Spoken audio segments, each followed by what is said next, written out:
महादेव को महाकाल कहते हैं क्योंकि वे काल के स्वामी हैं और शिव शक्ति के सबसे प्राकृतिक मिलन की कथा में यह कहानी आरंभ होती है अरुणासुर नामक एक दानव के आतंक से। उसे ब्रह्मा जी से यह विचित्र वरदान था कि उसे कोई भी 2 या 4 पैरों वाला जीव नहीं मार सकता। इस वरदान के अहंकार में उसने देवलोक पर अधिकार कर लिया। जब सारे देवता असहाय हो गए तब उन्होंने आदिशक्ति माता पार्वती का स्मरण किया। उस दानव का वध करने के लिए जो 2 या 4 पैरों वाले प्राणी से नहीं मर सकता था, माता पार्वती ने 6 पैरों वाले जीवों का सहारा लिया। उन्होंने भ्रमरांबा का रूप धारण किया। लाखों करोड़ों मधुमक्खियों की देवी, उनकी संयुक्त शक्ति के आगे अरुणासुर टिक नहीं सका और उसका अंत हो गया। धर्म की स्थापना के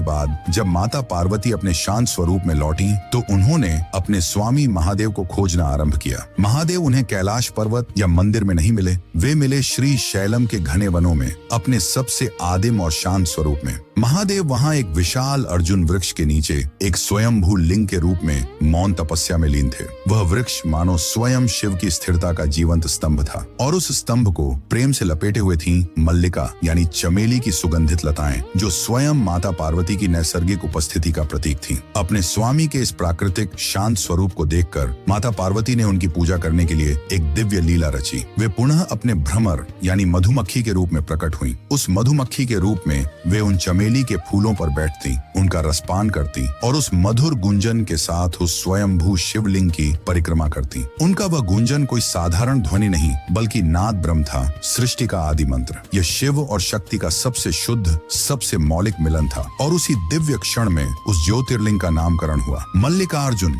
अर्थात अर्जुन वृक्ष के नीचे स्थित वह प्रभु जिसकी पूजा मल्लिका चमेली करती है। यह पवित्र मल्लिकार्जुन ज्योतिर्लिंग आज आंध्र प्रदेश के श्रीशैलम पर्वत पर स्थित है, जहां आज भी माता भ्रमरांबा का शक्तिपीठ है। यह ज्योतिर्लिंग हमें सिखाता है कि ईश्वर केवल मंदिरों की शिलाओं में नहीं बल्कि एक वृक्ष के मौन में, एक पुष्प की सुगंध में और एक मधुमक्खी के गुंजन में भी बसते हैं। उस प्रकृति स्वरूप महादेव के सम्मान में जो हमें हर कण में ईश्वर को देखना सिखाते हैं, कमेंट्स में जय मल्लिकार्जुन महादेव अवश्य लिखें।